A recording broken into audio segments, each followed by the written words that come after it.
This clip is brought to you by VegasWinners.com. Get expert sports betting advice from some of the best handicappers in the world. Head on over to VegasWinners.com and win yourself some money. I want to ask this question the right way because I know that there are a certain amount of fans who are going to take issue with me asking it no matter how I ask it. So as delicately as I can here, because you and I both like him and respect him.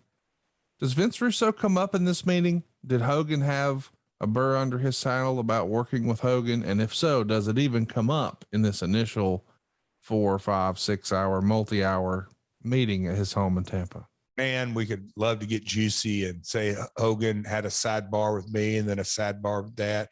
His name was never discussed. Good. With all due respect, it wasn't relevant to this conversation. Again, when you frame it and say, hey, Hulk, will you come work for us? Then you start saying on Hogan's side, hey, maybe a demand here, maybe a demand there. I want green M&Ms. I want the yellow ones taken out. None of that kind of conversation is how are we going to be partners? So his name was never brought up. So let's talk about WrestleMania 20. Does that ever come up that there is, is he just expressing frustrations with Vince or is there more to it than that? There wasn't a lot of discussion on future business with Vince. At that point, there was look, it's like the old Austin Idol, Jarrett. I'll never book Austin Idol again. Austin Idol. I'll never go to work for that son of a bitch again. Hey, Austin, we got a hot program. Can you be here next Monday? Sure. That. But at this point, Hulk and Vince had gone their separate ways. Everybody in the room knew, everybody in the world knew they could reunite. But at this point, it was Hogan talking about moving forward outside of WWE parameters. I am curious, we touched it that you didn't come up, but I didn't have a follow-up and I should have. Here's my chance to double back. When you and your dad are talking about the Hulk Hogan meeting before you're there, maybe you're still in Tennessee, you're on the plane on the way down there, you have to at least sort of talk through, well, we could mention this and, oh, we shouldn't mention that. You sort of pregame the meeting. Sure. You have to have a conversation about Vince Russo. Absolutely. What if he says that he won't, but what if he says the old what ifs? Did you go through that and were you guys, what was the strategy for how you would handle Hulk if it came to landing him relative to, do we say he won't be involved in your creative, or just talk me through that sort of thing? And good question. And I was ready for this and I had to jar my memory, and we'll get into this on the other episodes on the weekly, but we had a storyline going. SEX, Sports Entertainment Extreme, was Vince Russo as a talent, on-screen talent. There was, like all working relations, there were a lot of ups and downs, and, Dixie being the financial partner's daughter, it was still in these growing pains, but Vince, and he'll admit this to this day, Vince Russo, wasn't the easiest to work with. So there was headbutting often during 03, not over anything in particular, just over the show and creative. And, we would just have ebbs and flows of that, but it was without question, nobody was expendable. Just me and my father, the owners, and Panda, the owner, and knowing that if Hulk didn't want Vince Russo around in this new JV, this new partnership, however we were going to frame it, it was a non-issue. And I think it was pretty understood that me and my father had that conversation. I don't know that my father did or didn't have the conversation with Jimmy Hart, but it's one of those things that it's pretty much a given that if this goes forward, Vince would not be a part of a Hogan situation unless Hogan got up on a table and says, no, I want Vince Russo. It was pretty much a given.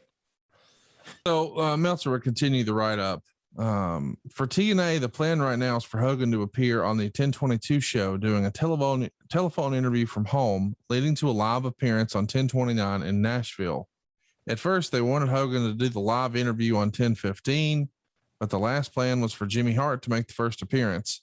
It should also be noted that as of press time, Hogan has still not signed a contract to do the 11:30 show. So at this point, we've flown to fucking Japan. We spent 10 grand. We've met with everybody and their mama. We've been to Tampa and talked about it. We booked a building.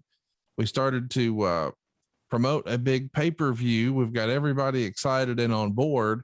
We've done everything we need to be successful here, with, you know, the exception of signing Hulk Hogan. Meltzer writes this: because of Hogan coming in, Vince Russo is expected to be out of TNA before you read this, per Hogan's demands. The story is that Russo will have no involvement in the company from this point forward due to Hogan's insistence, and that he would not return as long as Hogan is involved. So I want to ask a question as a yes or no, and then I have a follow-up question, and then you can hit me over the head with your verbal guitar. Did you have to go to Russo and say, hey man, got to take a timeout? Is the spirit of what I read true? But what exactly? Because I was sitting here thinking about, but the short answer is the conversation was another follow-up conversation, as in, Vince, it looks like we're headed down this road. And so here's where I was getting.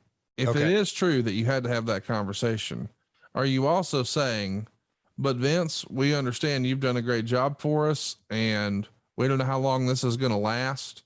We know that this is perhaps a temporary one-off type situation. So why don't you just sit home and we'll pay you, and then we'll get the band back together here shortly. We just got to finish this Hogan piece of business out. Is that basically the gist? Basically, but I don't recall us. We're going to keep paying you. Not saying we didn't, but it was. Well, hang on now. I just want to be clear, because what you're saying otherwise is you're going to your friend who's been booking for you, and you're saying, hey man, love you, but we got this other, we're getting a better deal. So you're out. Just take your ass home and we'll call you if we need you. Is that it? And when you say he was booking, see, this is where it gets in the weeds, if you will, because look, Vince and my father had gone round and round. At the end of the day, I was responsible for putting the show. Okay. Look, we're getting caught up on words. Let me just say this. But yes. Russo is working actively full-time as a contributor to the team. Creative. And if we get Hulk to do this show, you're not going to be around for a while. Exactly. But it might not be. I mean, in my head, you being you, and I know you well enough to say, you wouldn't just call and say, Buddy Hogan thinks you're the shits, and I hope he turns our business around and we go to the moon, but that would suck for you. So anyway, thanks. Bye. That's not you. Instead, it would be, now Vince, you know, it's just a mess with you and Terry, but we think we got him for this one show. And hell, you never know with Terry. If Vince McMahon can't keep him happy, why would I think I could be able to keep him happy? That'd be pretty damn arrogant to think I could do what Vince couldn't do there, Lord, with his checkbook and all. So anyway, won't need you at TV this week.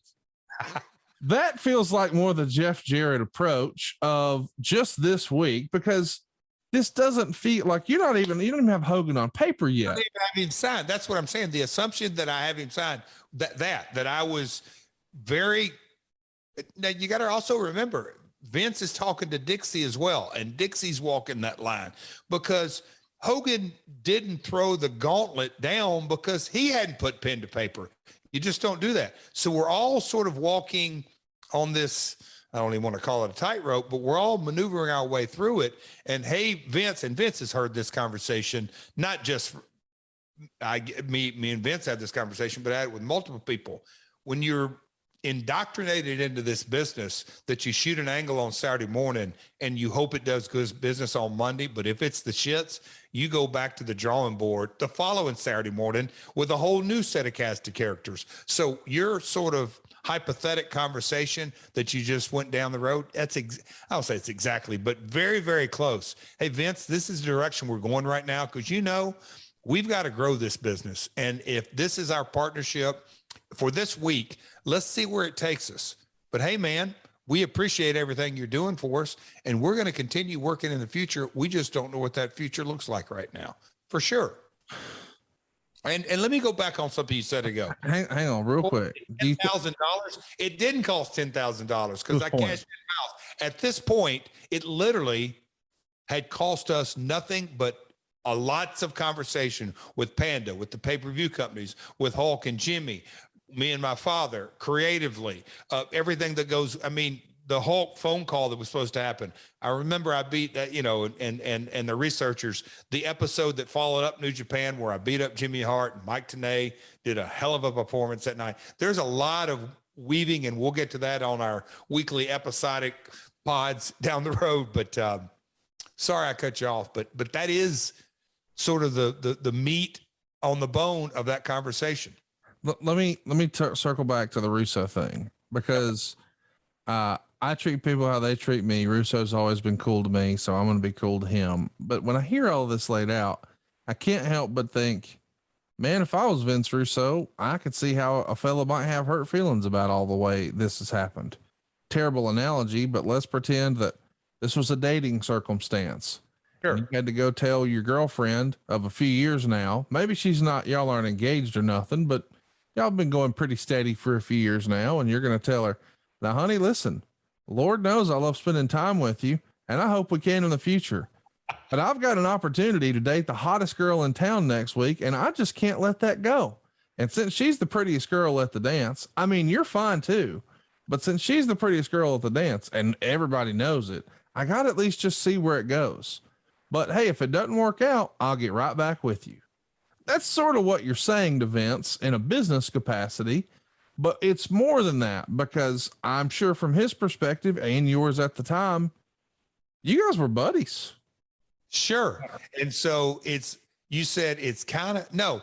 And this is where getting into the real, I'll give a shout out to Kevin Nash. This business is not called Show Friends. Yes, it's show business. And so, yes, me and Vince are buddies at the time, and you talked about kind of hurt feelings. Well, you know Vince, I know Vince better, but his feelings would be hurt every week. But at the end of the day, literally at the end of the day, I think Vince knew if the Jarretts or the Carters, or the Jarretts and the Carters have to choose between doing business with Hulk in this one-off and doing business with Vince Russo, because we know the results that we're getting right now, and they're not all bad and not all good, but they're getting, I'll say, better good than bad, or however you want to cachet it.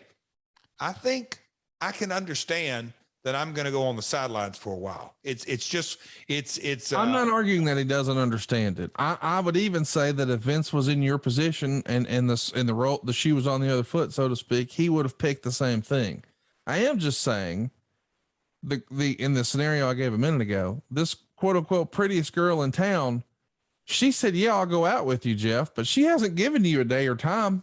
Y'all aren't really committed. She hasn't said, pick me up at 7.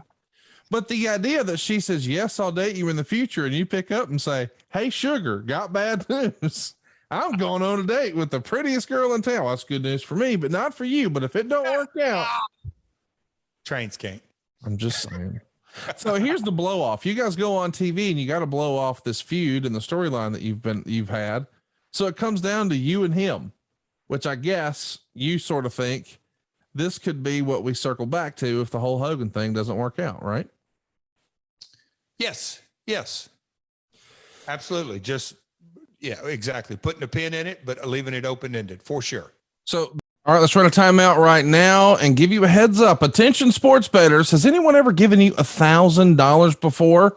Well, Jeff, our guest at this time, is trying to do just that. Welcome to the program, the king of Vegas sports gambling and America's odds maker. It's Wayne Allen Root. Wayne, how are you?